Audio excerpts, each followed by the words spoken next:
Today we are talking about the best technique for clients with binge eating. And so, no, I will not be giving you a step-by-step protocol today because we don't do protocols in my world. Why?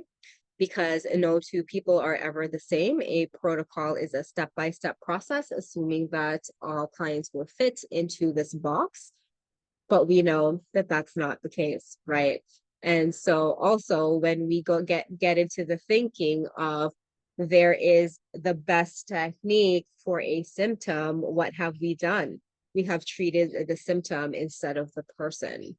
So in my world, and what my students get to learn and unlearn is this notion that when a client comes to them with a presenting problem, that they have a certain technique for it, because that's just not the case. Or if a client presents with binge eating, that it is because of X, Y, Z, that it is because they have been abused as a child, that it is because they grew up poor or something ridiculous like that. We never, ever, ever make those assumptions. Why? Because those assumptions and biases can steer the direction of the session towards the biases of the therapist. We know this. We have experienced it if we have received sessions from therapists where they have an agenda, and whether or not that agenda is consciously being placed on you or unconsciously being biased towards you, it doesn't even matter, right? Like, you just know.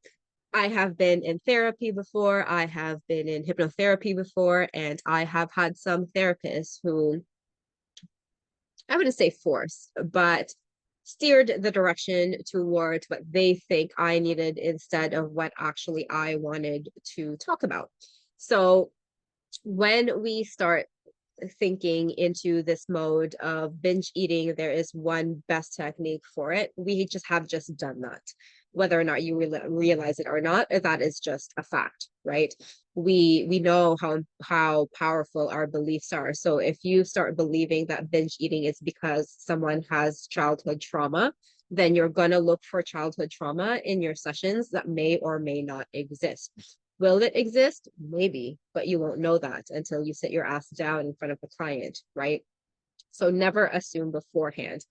And so if I was to help someone binge eating, or if one of my hypnotic questioning students were to help a client with binge eating, what I will suggest is really to just ask questions about their internal experience of binge eating. So getting into that frame of mind before your session, and going, I wonder why this client says that they absolutely cannot have just one cookie and they need to eat all of the package, right?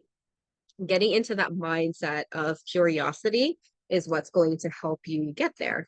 And asking the clients questions with regards to the internal experience. So if in your sessions you're talking about sweets and what they've tried and what they haven't tried, then that is very symptom level, right?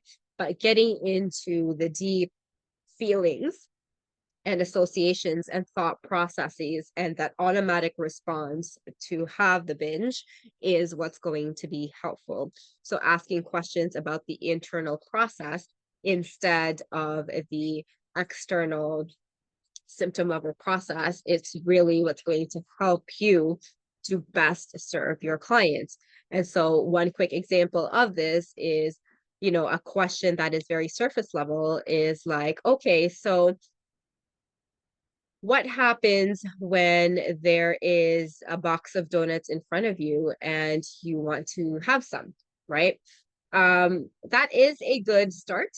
It definitely is a good start, but it is talking more about the food itself, right? We know that a client is craving more than just food. We can talk about the properties of sugar, and its addictive properties in a different way, but at the same time, there is that inner unconscious need to do something about whatever they're experiencing at the moment, right? So that is what you want to focus on. And so questions that sound a bit odd are questions like, okay, so what makes you want to reach out for the cookies? How do you know that you cannot stop at one? And what are the things that come up when you eat the sugar? What happens right before a binge? What happens right after a binge? How do you feel about yourself after a binge or during a binge, right?